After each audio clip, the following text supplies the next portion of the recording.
Hello there everyone, and welcome to a very different Skyrim build series. The character builds I will be showing you aren't designed to be played in the same way you normally play Skyrim. Instead, each one will be limited to only using the 6 skills that they naturally have raised at the start of the game, and will be banned from using any others at all. If you're looking for a fun and challenging way to play Skyrim, then you really have got to try these builds out, as they force you to not fall into the same routines as you normally would. If you do find yourself needing help with working out what to do with limited skills though, then make sure to take a look at my Skyrim level 1 run, in which I am completing the base game of Skyrim and its DLCs without going above level 1. This series should help you see just how strong a character can become without having to rely on any specific skills to supplement them. Before talking in more depth about what makes up this build, let me first tell you how the Mage made her way to Skyrim. The Mage was raised to become a member of the Thalmor.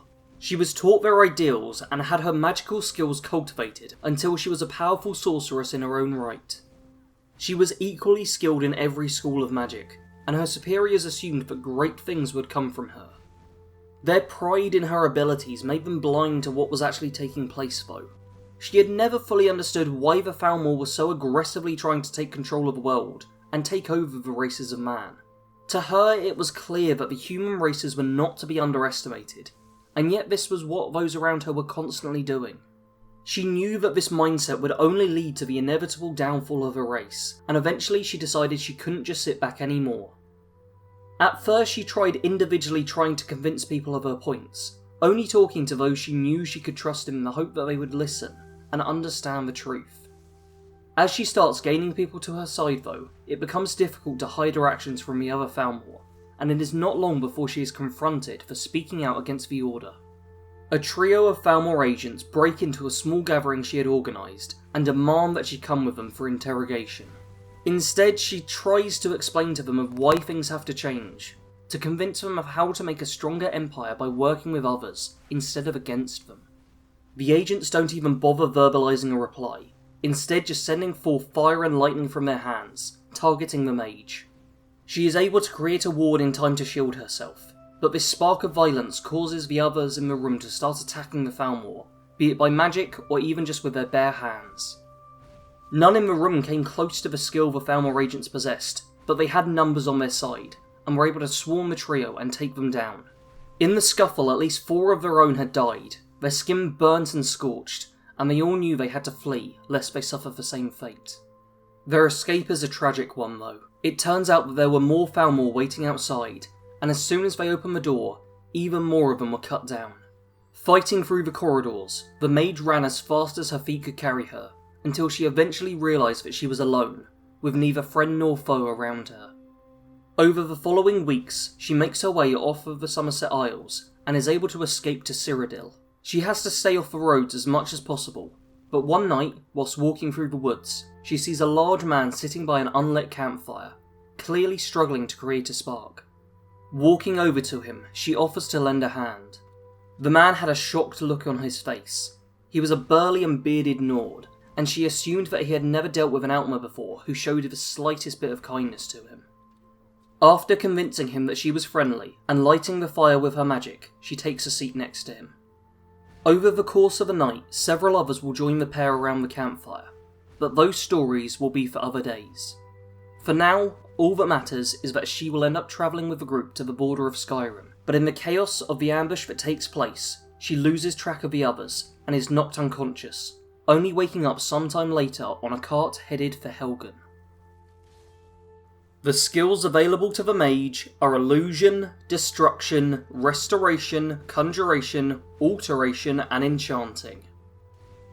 Before I talk about these skills, I want to say that I originally decided to start with this build as I figured it would work as a nice and simple Mage build that would only require a small bit of tweaking to play. Once I started playing and realised that not having speech as a skill meant that I wasn't able to buy anything, I found out that this build was far more challenging, as I couldn't buy any spell tomes.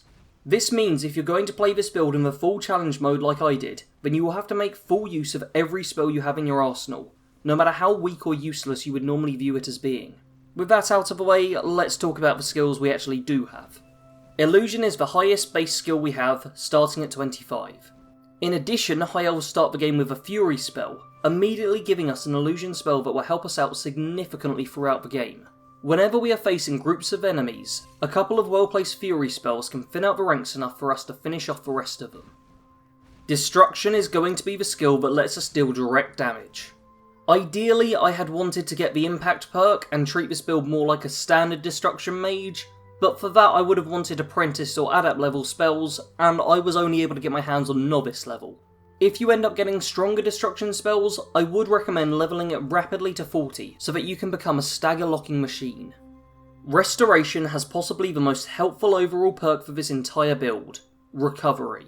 This perk raises our Magicka regeneration by 25% at the first rank, which may not seem like a lot, but for a build that relies on Magicka for everything she does, this is going to be vital for us. Leveling Restoration will be fairly easy, as it should be the main way we recover health, and we also get a guaranteed ward from Tolfdir immediately after joining the Mage's College. Conjuration is a skill I ended up relying on heavily for this build.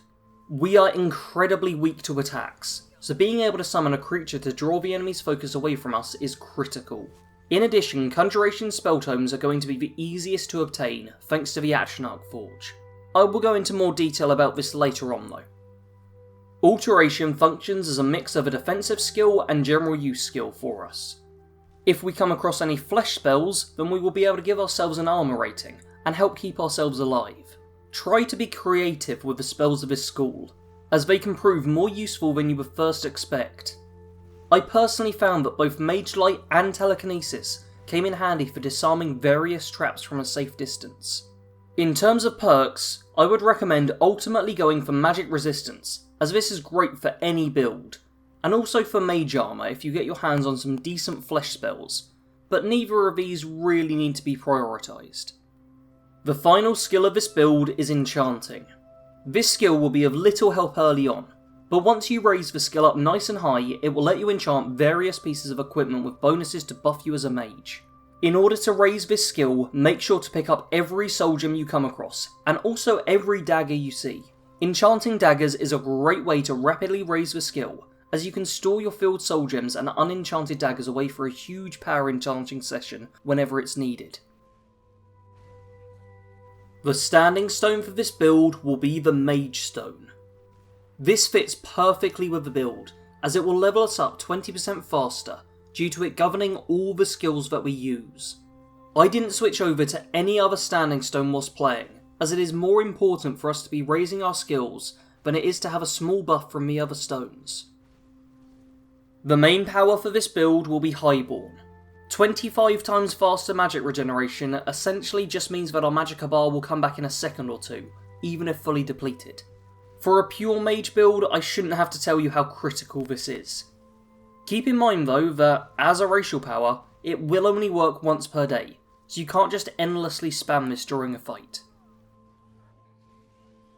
Although this build doesn't have any physical weapons, you will want to pick up all the staves and scrolls that you come across. Our limited pool of spells to choose from means that scrolls and staves will provide us far more flexibility than we would normally experience. Do keep in mind though that staves can easily eat through your soul gem supply if you recharge them too often, so make sure to not rely on these more than you need to, or else you won't be able to do any enchanting later on. The most important item of clothing worn by this build is the Archmage robes. These fortify Magicka and Magicka regeneration, as well as reducing the cost of every single spell in the game. For a build that focuses on all 5 of the schools of magic, this is invaluable. I had originally planned on wearing the diadem of the Savant for the same effect.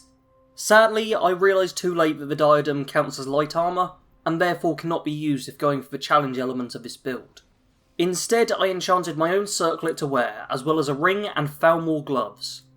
The Thalmor gloves look great with the Archmage robes, and almost look like they were designed for those robes in particular. In addition, I also wore the boots you can get in the Archmage's quarters, which are enchanted with 40% resist shock, and Savasaren's amulet, which is a quest reward necklace that will fortify Magicka. The main faction for this build will be the College of Winterhold. I've been talking about the college throughout the video, so this should come as no surprise.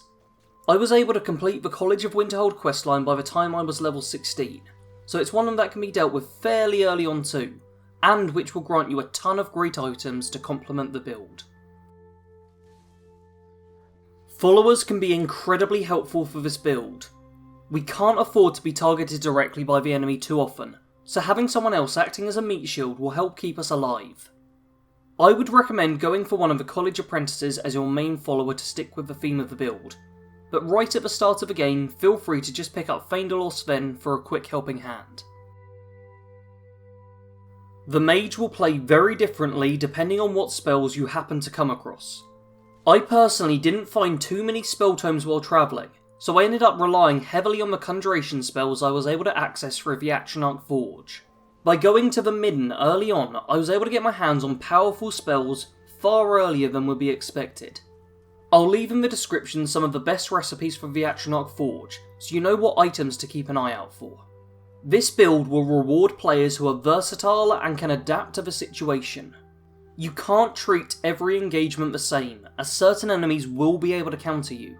I found I could deal with most enemies with a combination of Actionarchs and the Flame spell, but when I came across large groups of bandits, this didn't work, and I instead had to focus on using Fury to divide my enemies and weaken them before engaging. Whilst fighting against the Trolls and Labyrinthian, I found that nothing I did was enough to kill them, but I realised that they weren't allied with the other enemies there, and instead focused on leading them with me into fights, so that I could use them as additional support instead of trying to defeat them myself. Your mind is going to be the most powerful weapon you have available to you, so make sure to use it well. Thank you all for watching this build. I have already started work on the other 9, but if you feel you have any specific tips for them that you think would help, feel free to leave them in the comments. In addition, if you have any questions, then feel free to leave them in the comments too, as I've had to cut out a fair bit from the script just to stop the video going on and on, so there are plenty more tips I can share. If you're new around here, make sure to subscribe to the channel so you get to watch the other builds, and turn on notifications too if you don't want to miss any of them. Don't forget to leave a like to let me know you enjoyed the video, and I hope that you enjoy playing the build just as much.